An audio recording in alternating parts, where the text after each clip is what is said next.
Welcome, Mechanics of Material students. In this small lecture, I'm going to start discussing the concept of strain. And to start off with that, I'm going to start with the geometry of deformation and the concept of displacement. So I'm going to discuss strain as being basically a function of displacement and vice versa. So let's take a look at a body in a 3D coordinate system we have here. So we have a body with a point P, and since it's a point in a coordinate system, it has coordinates x, y, and z. And the body moves to another point. It might rotate, it might deform, but in any case, P has a new position. It's P prime, which can be assigned coordinates x prime, y prime, z prime. So we denote the displacement with the Greek letter delta as the new position location minus the old position. So just a change in coordinates from one place to the other. Now it could be that the way you get from the original point to the next point could be some function. In a parametric equation, it might be a function of time, something you might have dealt with in kinematics if you took physics or dynamics, or it could itself be a function of position. So one thing we're going to do is define functions that tell us how we got from point P to point P prime, and then assign a different function to a different vector direction, a different orthogonal coordinate direction, I hat, j hat, k hat, and unit vector directions. And we're going to use those hypothetical functions to describe the displacement that goes on in any unit vector direction. So the function u, which is a function of position in all three directions, tells us what the displacement is of our point P to go from P to P prime. We got another function v, which is itself a function of x, y, and z, that says how we achieve the y component of our journey from P to P prime. And then we have function w, which is again a function of x, y, and z that said how we achieve the z portion of our displacement from P to P prime. And so ultimately when we talk about endpoints, function u will have a value of x prime minus x, v will have a value of y prime minus y, and w will have a value of z prime minus z. But we could also write, and we don't have that here, but there could be continuous functions that describe how we got from those points, from one to the other point.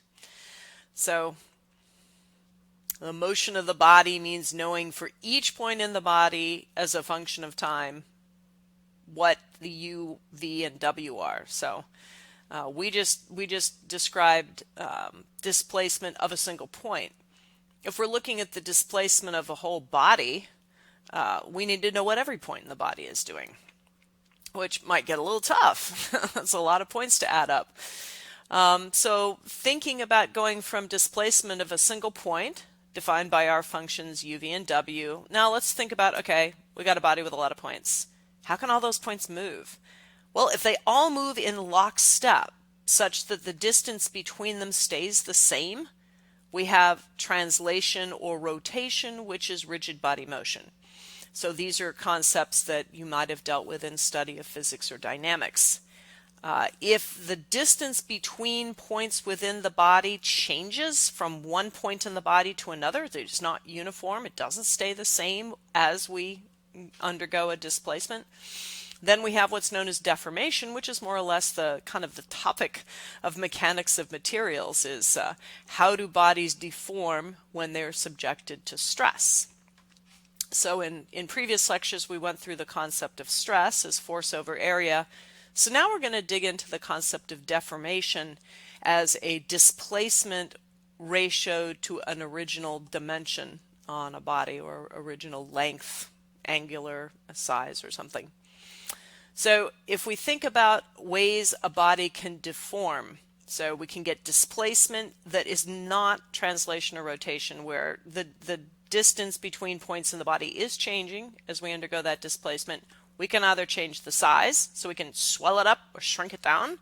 So you can think about that as hydrostatic expansion or compression. So like what you would get if you take something underwater and it's subjected to uniform pressure, you would get a hydrostatic compression.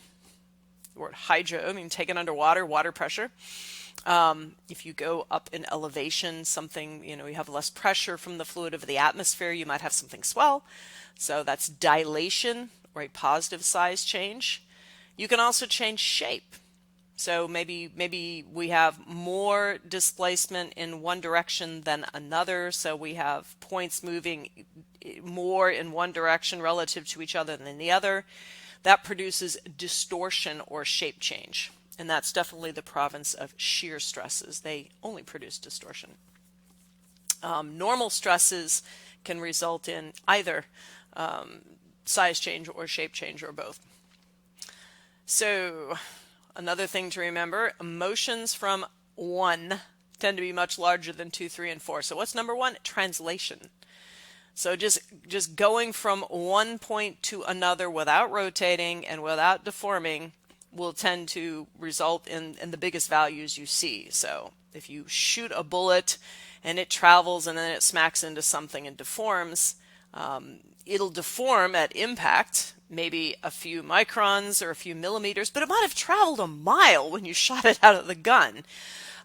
It'll rotate maybe a few degrees as it travels.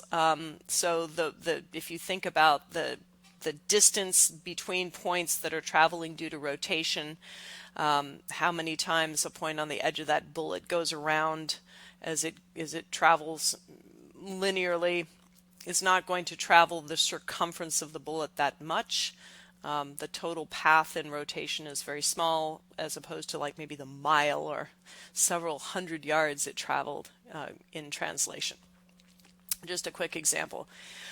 For our course, for mechanics of materials, we will more or less be exclusively concerned with body motions 3 and 4. We're going to be looking at size and shape changes, which we will describe with strain as a ratio to original size or shape. And then in the next section, we'll be looking at how stresses cause these, or these result in induced stresses in the case of like things like thermal stresses. Okay, that's later.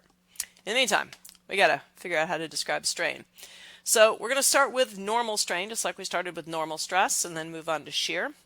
So normal strain is defined as the change of length of an infinitesimal line segment divided by its initial length. In some cases, we could get away with describing normal strain in terms of something of finite length, but in order to do that and be accurate, every little bit of volume in that part over which we calculated strain with that finite length has to deform uniformly. That's more or less true of different materials depending on how homogeneous they are and how isotropic they are, mostly homogeneous in this case. So you can think of something like a uniform piece of metal with a uniform microstructure, it all got the same heat treatment, whatever. That might be true, but a composite, maybe not so much. So when we're looking at defining strain, we limit ourselves to, we'll call it, if not infinitesimally small, at least approximately infinitesimal. So think of the volume units that were used to derive the differential equations of equilibrium. So we're looking at small elements that we are going to be able to shrink down to an infinitesimal size, which precludes any changes in properties. So if you can think, we got 3 points and they are separated by an infinitesimally small length. If the distance between P and Q increases and P and R increases, we get this final state. We can describe the strain in the PQ direction, which, in this case, in this direction, we would probably call that Y on a coordinate system. We would say strain in the PQ direction, so strain is direction, defined in terms of direction, just like stress. So strain in the PQ direction is P prime Q prime, so this length minus that original length ratioed to the original length. So first question you might ask is, wait a minute, how are we talking about length changes when the initial length was infinitesimal? Think small. It's infinitesimal enough to ensure that the material is homogeneous, but still finite enough that we can measure a difference. And we can do that same thing with the other direction. So we can look at strain in the PR direction, which would be kind of like x. So we take the new length, P prime, R prime, and subtract the original and divide by the original. So this is looking an awful lot like a delta L over L0, except we're talking about very, very small initial distances, and we're looking at clocking this around in different directions. We can define strain in different directions. Okay, so let's take a look at shear, since we've got several points defined here. So we're going to start with PQ and PR at a right angle to each other.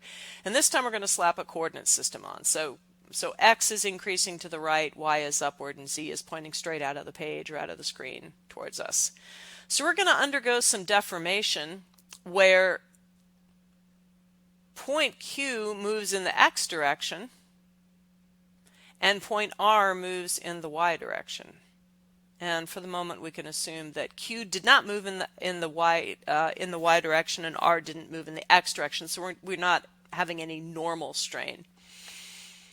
When we move Q in the X direction, we move R in the Y direction. What happens is the angle between is defined by QPR gets smaller. Had we moved Q in the other direction, we'll call it maybe Q double prime, and we moved R in the other direction, we'll call that R double prime,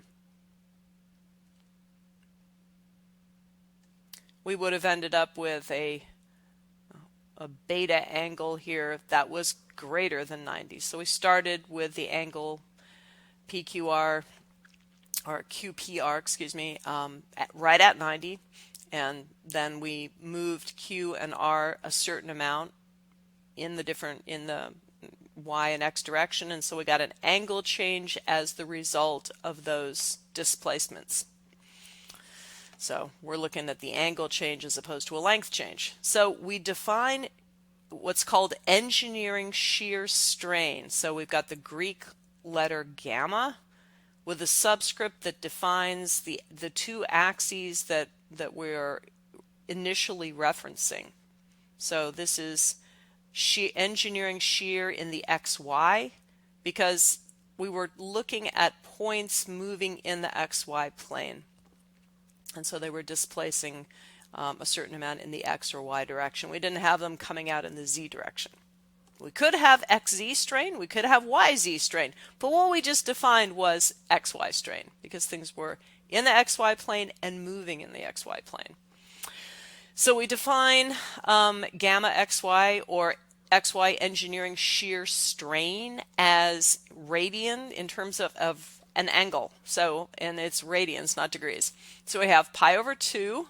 We always assume that the original kind of 3 points were at 90 degrees to one another, minus the beta angle that they assume after the deformation.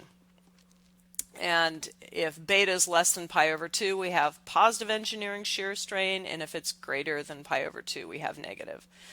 So, you know, our Q double prime and R double prime would be a gamma XY that would have a negative number.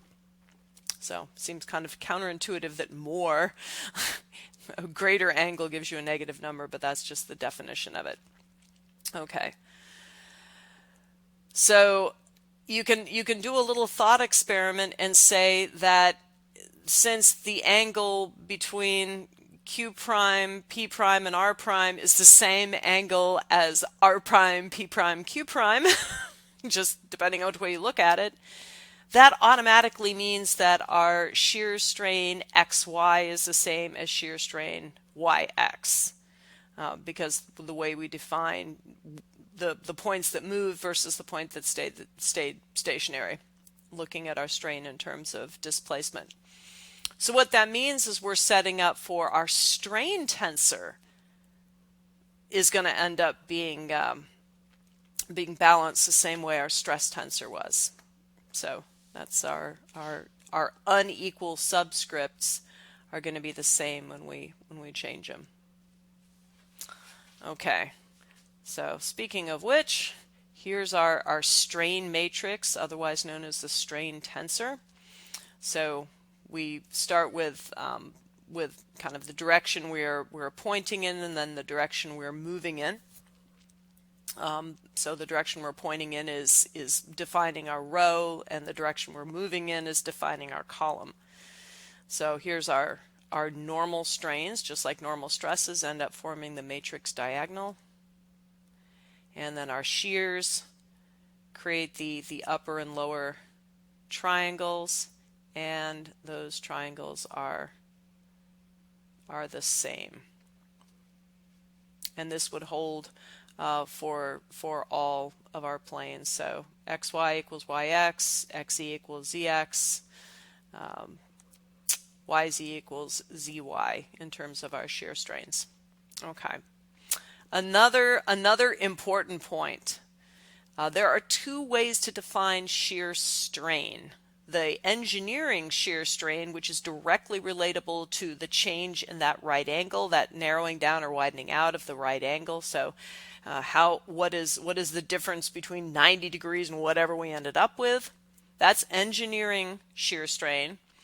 There's another shear strain that is defined called tensor shear strain, which is 1/2 of engineering shear strain. And as it turns out, when we start manipulating matrices and doing calculations, the tensor shear strain, which is usually denoted with just a little e, similar to the way we denote the normal shear, it falls naturally out of a lot of the mathematical calculations that we'll go forward with. So quite often you'll see, instead of a gamma in the shear tensor, you'll see just this little squiggly e, like EXY, instead of the gamma XY. So if you see an E, know that you would have to multiply that by 2 to relate to that pi over 2 minus beta, geometrical definition of shear.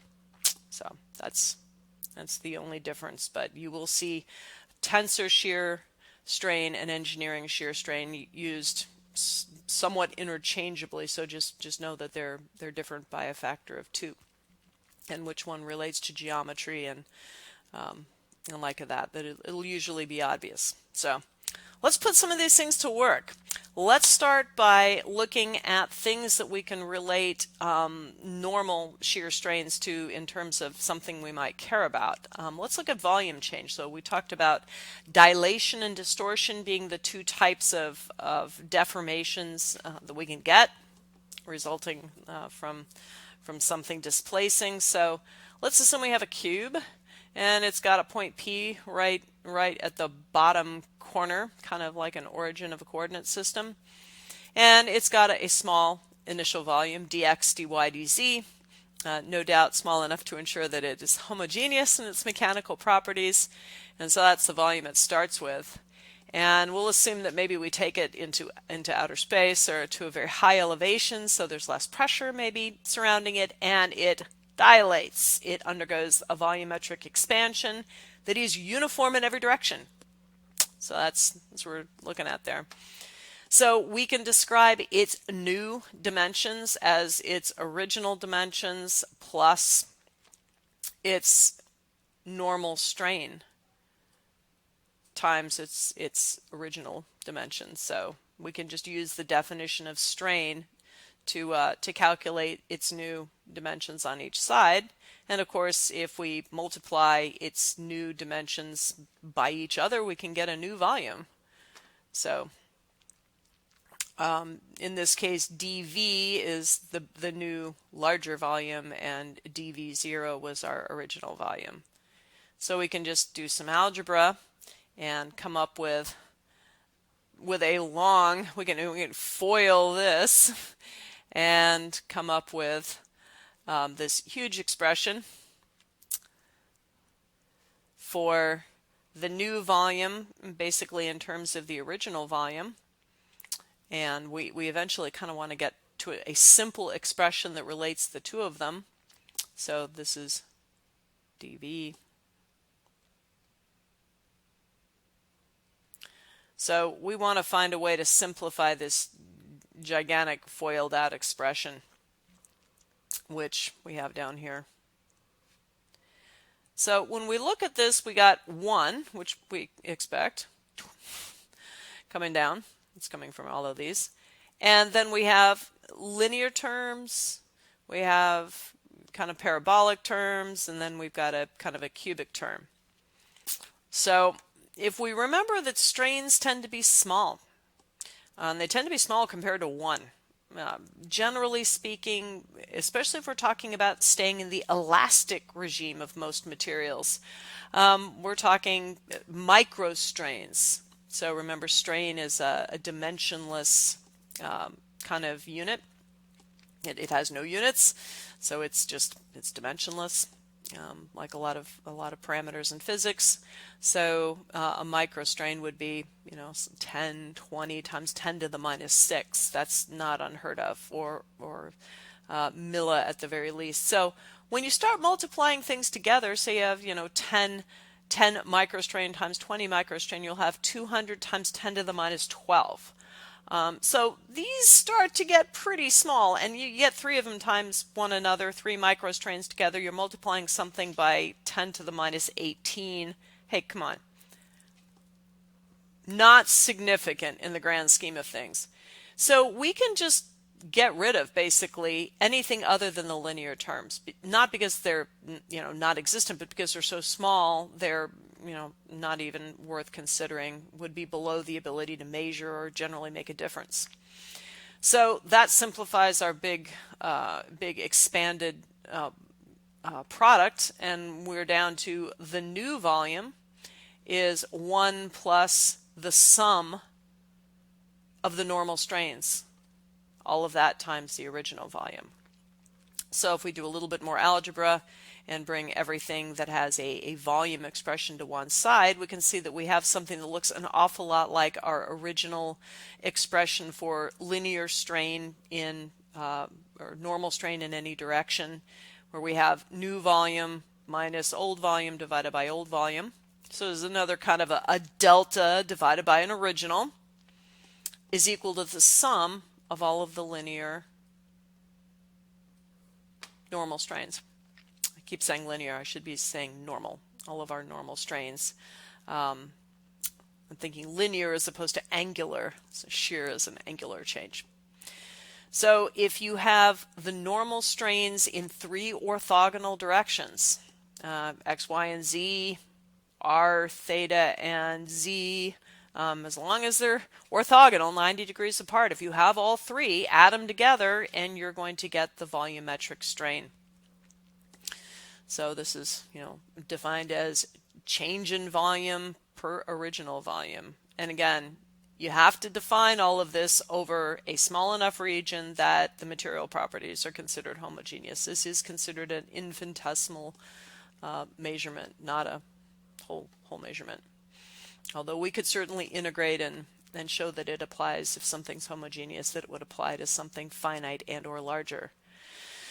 Okay, so are we going to get a shape change or just a size change? We've defined the volumetric strain. What if EXX and EZZ are different? How much of this, you'll still have a bigger volume. You might go from a small cube to a big rectangle, but now you've not only made it bigger, but it's not a cube anymore. It's just bigger. So a volumetric change can include not just a size change, but a shape change. And in a lot of cases, we might want to know how much of that overall volumetric change was due to just a bigger cube, for instance, versus the part of the cube that turned into the rectangle. If we had a non-equal exx, eyy, ezz. So as it turns out, it's really easy. The portion of each one of these that is the same is going to lead to a size change, no shape change. Anything else is going to lead to a shape change. So, like if this were 2, and that's 1, and that's 1, we would have a size change that corresponds to 1, 1, and 1, and then the extra strain increment in the x direction would lead to a shape change. So effectively, we'd have a 1, 1, 1 bigger cube, and then it would get longer in the x direction by whatever was left over there. So we can look at what's different. So general rule, if your normal strains are the same in every direction, the extent to which they are the same will lead to a size change. To the extent that they're different, you'll get a shape change. Shear strain always produces a shape change. So that's another rule of thumb that I don't have written down here, but that's the case. So we will look at more of this in the next lecture. So this is the end of our just sort of intro to definition of engineering and tensor strains. So to recap, normal strains, define them over an infinitesimally small area or a very small area where properties can be considered homogeneous. So in any given normal direction, orthogonal direction, change in length over length gives you strain. We can add that up in all of our different directions and get a volumetric strain that is the sum of the normal strains in all the directions. We define engineering shear strain as the change in angle from 90 degrees to whatever it is after the strain. So it's defined as positive if we get a narrowing of the angle and negative if the angle widens beyond 90. Engineering shear strain. If we cut that in half, we have tensor shear strain, and we have a symmetric shear. We have shear strains being the same when you flip subscripts, so we get a symmetric strain tensor all the time, just like we had a symmetric stress tensor when we looked at those properties. So those are big takeaways. Next lectures, we'll start looking a little bit more mathematically at the difference between strain and displacement, because generally speaking, if you're working, you measure displacement. Really, if you think about it, all of the different ways we measure how something changes, we're usually measuring some kind of length change or an angle change based on length. We go from that to infer strain, and from that we use properties of materials to get stress quite often.